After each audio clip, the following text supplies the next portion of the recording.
a cyclical low. We see that they are not really, the big buyers are not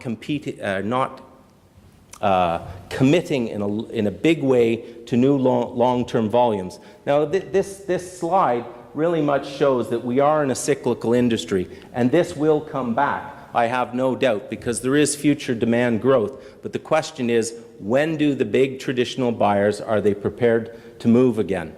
So if the big buyers are not moving right now, the question is, can the emerging markets support greenfield project developments? And I think that's a very difficult proposition.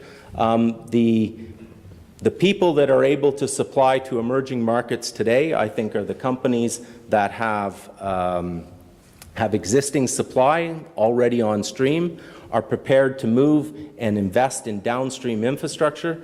We see all the major companies, whether it's ExxonMobil, Shell, BP, they're all moving as quickly as they can, or trying to find the opportunities to make targeted investments in downstream infrastructure in order to unlock market demand.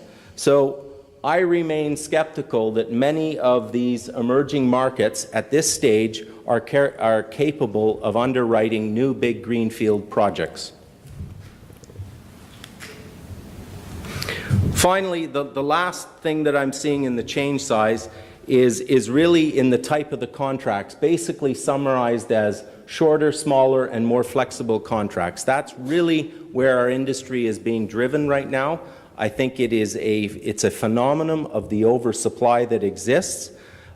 This graphic in the top corner here, it shows the size of the long-term contracts, and basically at the top here you have the contracts which are greater than 3 to 4 million tons per annum, and the bottom ones you have the contracts less than 1 million tons or 1.5 million tons. And you can see very clearly that there is a decline in big volume contracts and there's an increase in small volume contracts. So if I'm sitting here as a project promoter trying to raise financing for a greenfield project, I'm actually, what this chart is telling me is I'm probably going to have a lot more contracts with a number of players, and that creates an awful lot more work, and it's harder to piece together a portfolio of supply which is bankable.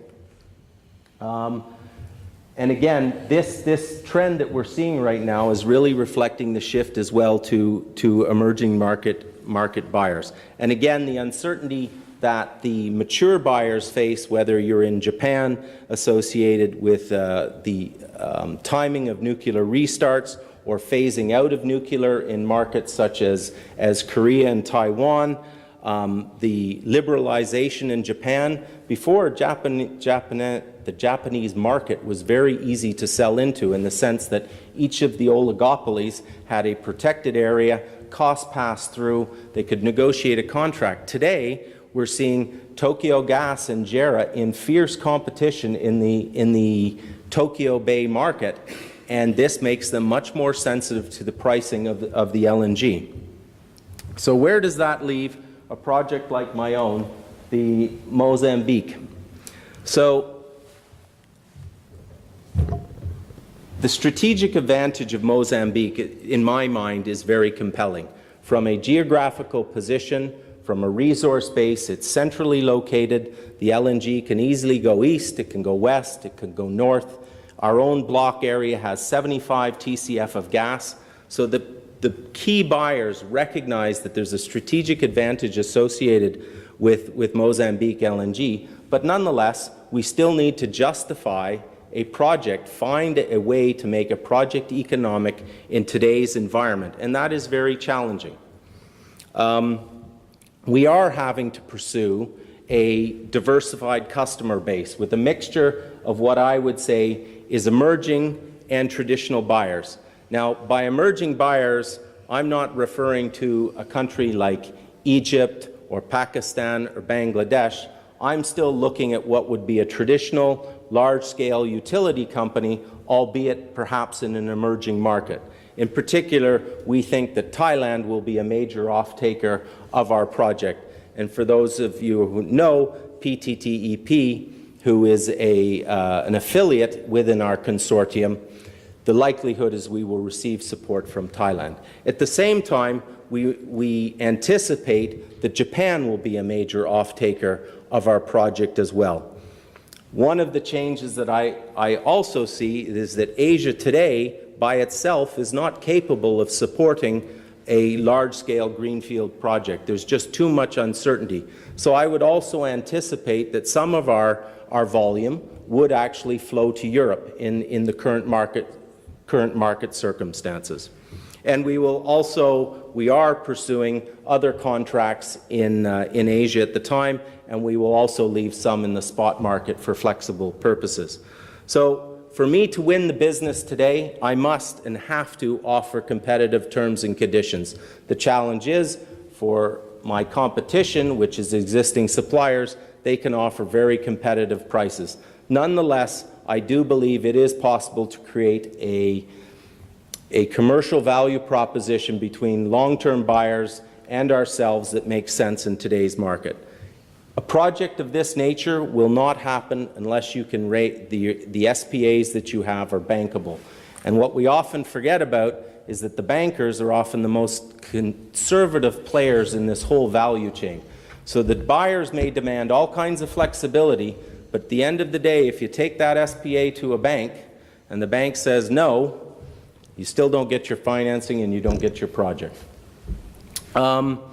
Finally, from a marketing perspective, Anadako and its consortium partners have had a certain amount of success in the past, signing a number of HOAs. Effectively, what we're doing today is we're converting those HOAs to SPAs, plus securing some new customers. And I believe that we will be successful in pushing this project forward to FID. And finally, I would like to add that the size of the resource base in Mozambique, this is really not just about trains 1 and 2. Of course, we have to get trains 1 and 2 FID'd. We need to make the start. But once that process starts, it will be the expansion of Mozambique which will really create the biggest impact that we have on the long-term market. So that's really all I wanted to say about the project. The current market environment makes it challenging to market a traditional greenfield project, but I do believe in the strategic long-term advantages of Mozambique and have every anticipation that this project will be delivering LNG to the Asian markets and beyond in the future. So thank you very much for your time. Yeah, thanks, Andrew. Thanks all the 3 presentations. So I probably first open the floor among ourselves. That after the presentations, any you have any question to clarify or question to others? Tatiana, please. Actually, is it working? Yeah. So I have 2 questions. The first one to Andrew. You've mentioned that bankable SPAs are absolutely the must for the project to happen. So do you see any possibility or any movement, any trend towards making FID without having SPAs? Do you think at a certain point that will become a new reality for the gas industry, for the LNG projects, first of all? So we know there are some examples of the projects in pipeline gas which were built hoping that the offtake will happen somewhere in the market where the spot market is already very liquid and so on. So do you see any chance for that to happen with the LNG projects? And the second question, it is for Ken.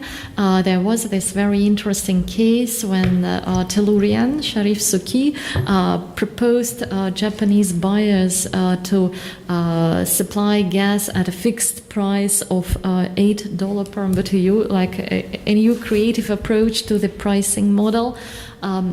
And as far as I saw, there was no answer and no real enthusiasm on the buyer's side. So how do you see the preferable pricing system for the Northeast Asian consumers? What is like the ideal proposal? Thank you. Maybe Andrew. turn this on? Is it on? Yeah. Yeah. Thank you for your question, Tatiana. I think the chances of effectively a merchant LNG production facility, at least on any large scale, is not going to happen. I think some of the large portfolio players, possibly like a Shell or a BP, they might be able to take FID on a small project and just absorb that into their portfolio and deal with it. But even then, within their portfolio, they would have identified customers that they would be selling.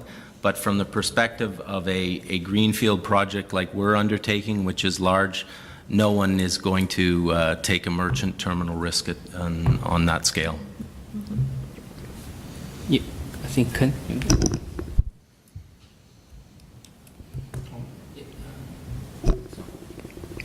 Tatiana, thank you very much for your question. Firstly, that situation continue to change for every year in case of Japanese buyers' behaviors. If you asked a very similar question 2-3 years back, that answer is more simple because at that time that JCC indexed gas price is expensive to everybody. So at that time, that there was a lot of debate and discussion what is the best pricing mechanism or pricing formula. But the complication came after the oil price decline. Now that many buyers are, in a sense, not very much, say, keen to the issue related to the pricing formation or pricing mechanism, but they are paying attention to the price level. So as far as the JCC indexed crude LNG price is attractive in terms of the level of the price, they are not so eager to, say, dash to the specific one option. But at the same time, they understand that this may be a kind of temporary phenomenon. If that oil price recovery is faster than the spot LNG price, then the situation may change. So under the circumstance, when that the new initiative like fixed price option or offer came, I think that they are thinking what is the best kind of portfolio. And in this regard, I think that this may be that very similar situation just like in Russia. You said that now Russian strategy is reasonable with that very unprecedented level of unpredictability. So probably the diversification or the portfolio approach is very likely to happen, particularly in the big buyers. Of course, that the buyer's volume is not large enough that there is a limitation of diversification. But I think that if the volume of the buyer is large enough, they will, I think, very likely to take that portfolio approach. Okay, so Ken and Andrew, do you have any question or clarification? If not, I will open the floor. I think given the time, I think we'll just open it up Okay, to the yeah, I have a floor. question, but I will leave the floor. Yeah, Professor. Rice University and also the WA. I have a question for Andrew. Several questions, I guess, about, I noticed when he put up the US supply in 2030, it's actually quite a bit less than the proposed projects in the United States, even on the Gulf Coast. So I'm sort of curious as to which ones he viewed as sort of going ahead and which ones not, because quite a few of them actually that have been proposed also involve extra trains to existing projects. So that was kind of curious on that. Secondly, for the Mozambique project, I've seen people talk about you doing and floating, but from what you're talking about with extra trains and so on, I take it's onshore rather than floating, and sort of what are the capital implications of those alternatives? I'm curious in that. And related to that, if it is onshore, what's the relationship to the Mozambique government vis-a-vis domestic gas? We had a presentation in the previous session right before lunch where someone was talking about domestic gas in Mozambique and the government being very interested in wanting the project developers to help develop domestic gas. Thank you for all those questions. first of all, more projects always chase the market than ever get built. I remember that when I was doing my PhD with Ken at Dundee, I did a great big survey of all the projects that were at the time being reported in the former Soviet Union. And I came up with, I think it was 300 billion capex. And of course, only a fraction ever got built.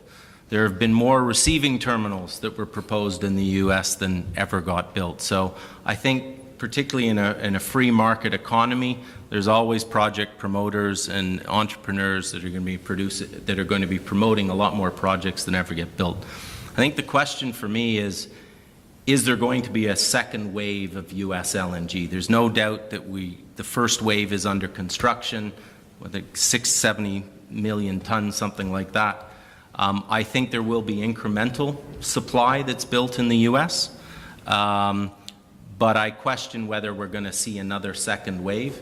As I've often said, there's no shortage of gas in the world, and every country has an equal right to develop its gas resources. It's just a question of the commercial terms and conditions.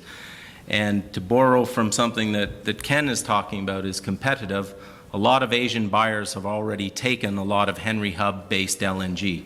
How much more Henry Hub LNG do they want in their portfolios? And today, with oil sitting at $45, it's a pretty tough sell to sell more Henry Hub-based LNG. So I believe there will be further expansion in the US, but I don't believe it's going to be a massive, massive expansion. On the questions relating to Mozambique specifically, on the floating LNG, I think you're referring to the Area 4 project, the Coral project, which was took FID last month, I guess. That was, and that is led by E&I.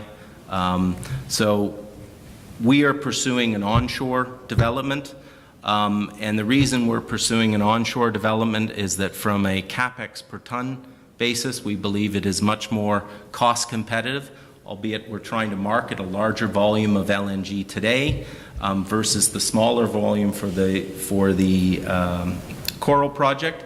But we believe in the long run it's much more cost competitive.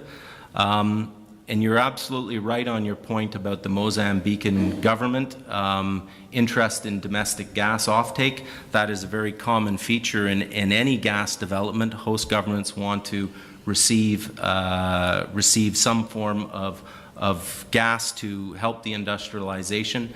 In fact, the government came out with an announcement that we do have an agreement with the government that we will supply up to 400 million standard cubic feet of gas a day. Initially, it'll only be 100 million standard cubic feet a day with the start of the first 2 LNG trains, and then there is the potential for growth. And the Mozambique government is clear as a aspiration to see the industrialization of the Afungi Peninsula in addition to the LNG plants. So there have been talks about variety of industrial facilities, whether it's power, fertilizer, but clearly a domestic gas offtake is one of the key features that the Mozambique government is after for the benefit of the country. Yes. Okay, any more questions? Okay, yeah, the 2 more. Hello. You should work. Hello. I have a special concern with the Australian LNG projects because they are very expensive, and I would like to know your opinion about how are the Australian LNG projects in this new cycle of oversupply with low prices. And well, I don't know if it's, but it is only this question. Thank you. So, and maybe I just quickly clarify, and Andrew, maybe you understand the Pin's side. Definitely you are right. Actually, current debate in Australia is actually if the LNG export with the current netback of the oil index price about $7 per million BTU, actually it's not cover the full cost. So it's actually only in the short run. So how sustainable is a challenge? But the problem that Australia did a very good business. The market are probably 85% LNG already sailed on the long-term contract and with point-to-point the very restricted contract. At that time, it was good, but now they actually face a big challenge. Even domestically, it's become more expensive. They cannot divert back to Australia. But Andrew, from business side, you have any insight on that? I would just, first of all, I think you need to, most of the costs in Australia are already sunk. So they're existing producers today. They have, most of the producers have a good portfolio of sales that were negotiated at quite healthy prices at that point in the cycle. So I think they are very competitive from a ongoing cost perspective. Whether the shareholders actually get a return on their investment and recoup all of the initial investment in Australia, I think that's a whole different ballgame. But I don't see anything really affecting ongoing production in Australia. There is the issue around domestic gas right now, and I'm not really qualified to speak on that issue. Clearly, the government feels that some of the gas should be retained for the domestic market. But otherwise, the production from the facilities is going to carry on. I think what you can safely say is there's probably not going to be any greenfield projects taking FID in Australia. It's clearly a high-cost area right now, and but from an ongoing perspective, they'll produce the LNG and they'll sell the LNG at whatever market price they can get for it. I would like to agree with Rob and Andrew's point, but I just want to make a very brief comment on that. Clearly, that no one knows what's going to happen in the oil price in the future. I tend to agree with the view, so-called the low for longer, given the fact of the increase in share U.S. LTO production, and probably that at least this year and next year that there is a strong downward pressure on oil price may likely to continue. But I do not think that below $50 oil price continue to for a long time. And of course, everyone can have a say, but given the uncertainty over the oil price in the mid and long term futures, which is very important to think about that LNG project, I think that the answer is unknown.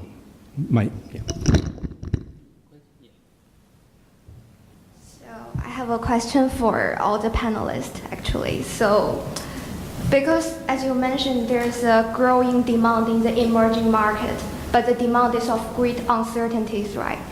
But I think that one of the major reasons is many developing countries are still going through the energy transition. Like for my home country, China, it's still dominated by coal consumptions.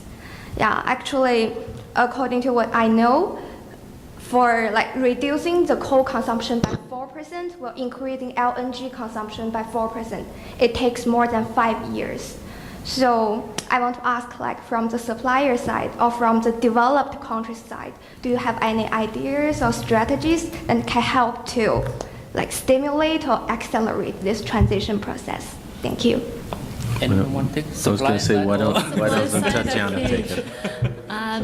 So look, this is like an ideal situation for the gas producers that the developing countries make political decisions to become green and nice and switch from coal to gas.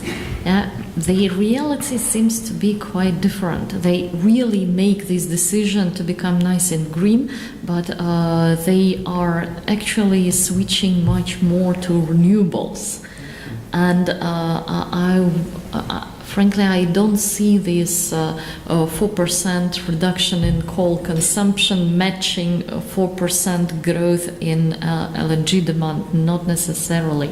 So gas at the moment doesn't seem to be like a natural fuel of choice for the energy transition, and therefore. There is indeed a huge uncertainty and a huge challenge how to make it and how to support the emerging economies in this correct choice.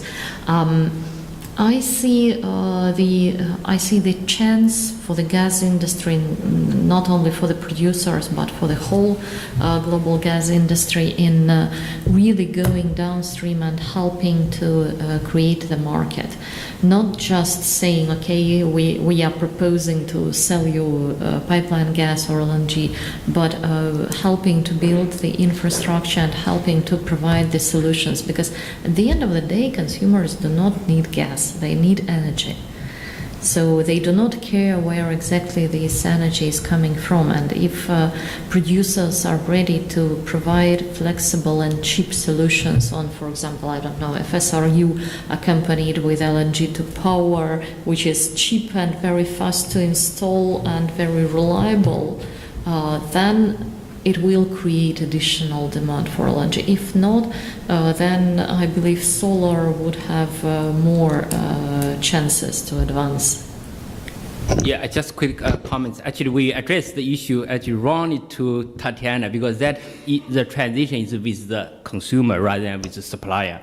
Because if you look at the fuel economy, there's no way for gas to compare with coal price currently about less than $3 per million BTU. If you talk about whatever pipeline or LNG, particularly in the Chinese case, there is no way to go below probably $5 or $7 per million BTU. So if we want to do the transition, it will be with China itself and with actually political motivation. Currently, Chinese coal provided 64% of primary energy supply, gas only 6%. But if China say reduce 6% or 4%, even give 1% or 2% to gas, that would be 30 to 50% increase gas consumption. Actually, that will be create another headache for that. So I probably leave for another question. Okay, yes, please. Hey, my name is Anne Neumann. First disclaim, I'm a big fan of natural gas, okay? I like natural gas, I've been researching on it, and it's great. However, if I do take climate change into account, and if I do look at the developments, and I do not believe in any forecast and future demand scenarios, I believe there will be another decade for natural gas, and otherwise we will not use it at all anymore, because it is a dirty fuel. What is your opinion on that? Yeah. I would probably take exception to that statement. I don't think gas is a dirty fuel. I think it's in comparison to everything else. And given that we have an economy that's still heavily dependent on fossil fuels and is likely to remain so for considerable future, if you look at the fossil fuels, which is the least offending option, and I perhaps shouldn't use that word, but gas is the cleanest fuel of all the fossil fuels. And the idea that we are going to move from a fossil fuel-based economy to a non-fossil fuel-based economy in 10 years, I personally don't believe in. So I think gas is very much the transition fuel and should be the preferred transition fuel. Rare am I to promote a book, but in the last few months I managed to read The Carbon Crunch by Dieter Helm, and I very much subscribe to the thesis that he puts forward in that book. That's my own personal view. And just a very brief follow-up. I think probably that the story will be very different between the OECD countries where the demand for energy is very much matured or saturated, while the demand for emerging economies like China, ASEAN country, and India is very different, where the base energy appetite is still growing. So under the circumstance that the natural gas continue to be kind of option, of course that the demand for natural gas, the pace for the increase will be very much affected.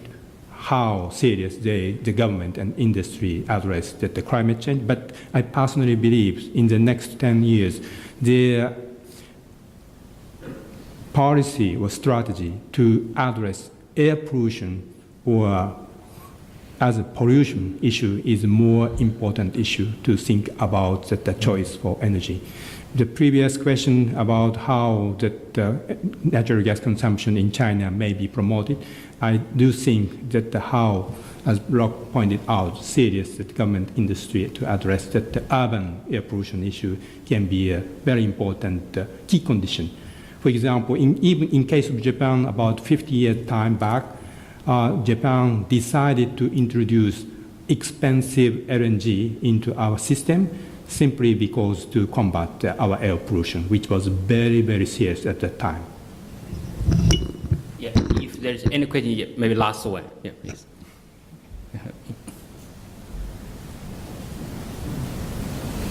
Okay, thank you for the presentation. My name is Michelle, and I'm from South Korea, and I used to work for Platts as a pricing analyst, and now at Ernst & Young based in Korea. And when I was working for Platts, I have been always wondering why LNG market is the only market which the spot pricing is not affecting to the rest of the pricing. Because oil and petrochemical and metals are like spot, which is less than 10%, is affecting entire market pricing. So I have two questions to Mr. Ken. Do you think which benchmark is the most prospective in terms of the spot trading market, and also which area is the most feasible region to become the Asian LNG trading hub?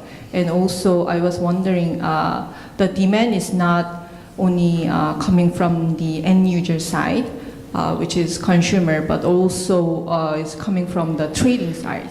So I was wondering, in LNG market, is there any opportunity or obstacles to become the LNG trading market in terms of the trading company? Thank you very much. Thank you for your question. The first question about what is a possible pricing mechanism, and I think that at this moment that one good candidate is JKM. And traditionally, why that the Japanese or Korean or Taiwanese big buyers do not rely on that JKM or other spot pricing is simply that the traded volume is too small, and the market players' perception is because of the limitation of the trading, it's not reliable. That's a kind of a perception at that time. But so it's a kind of a vicious cycle.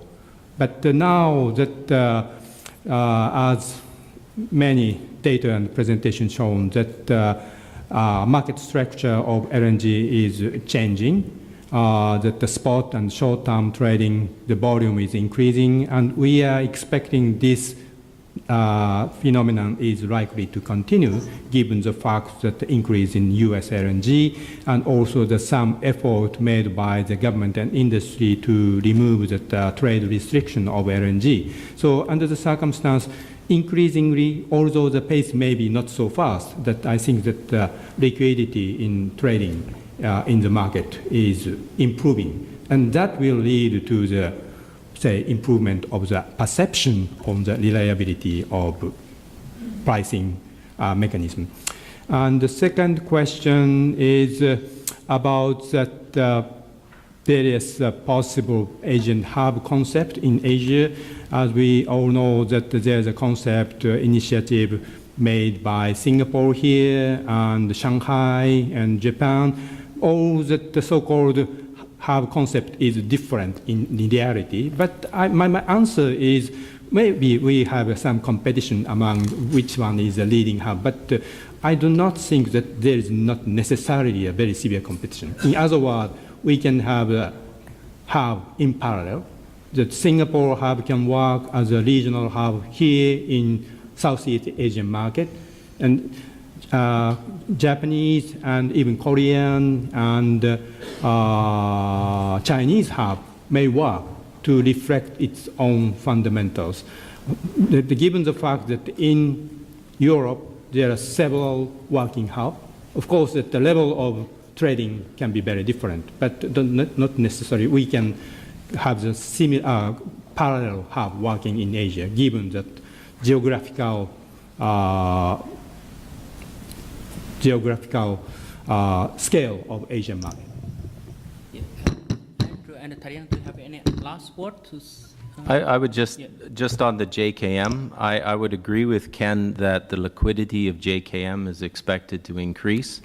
As of today, all my discussions with banks is banks are not prepared to lend against JKM because there's just not enough of a forward curve in JKM. Now, there are attempts ongoing in the market through the swap market to maybe get out as far as 2 years.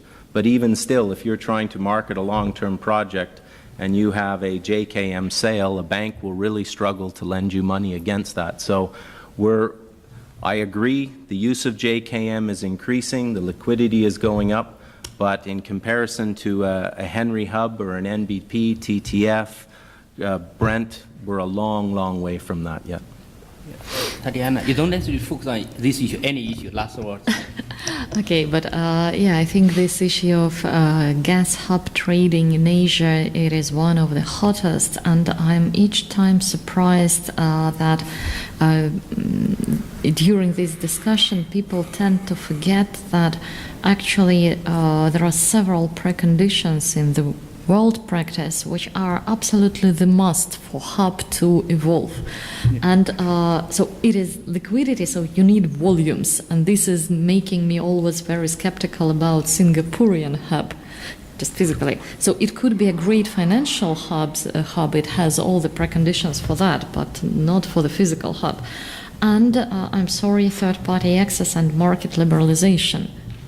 It is absolutely the must. Without that, if you don't have a working liberalized market, you will have like an imitation of hub trading, similarly to what we have in St. Petersburg. Russia also has hub, and if you ask the authorities, they will tell you, yeah, we have a perfect gas hub trade, but it is fake. It's not a real trade. You cannot resell gas. You can buy gas there, but you cannot resell it. Yeah. So in this respect, I think there is still. So first, homework has to be done in terms of market development, and only afterwards this hub competition can start.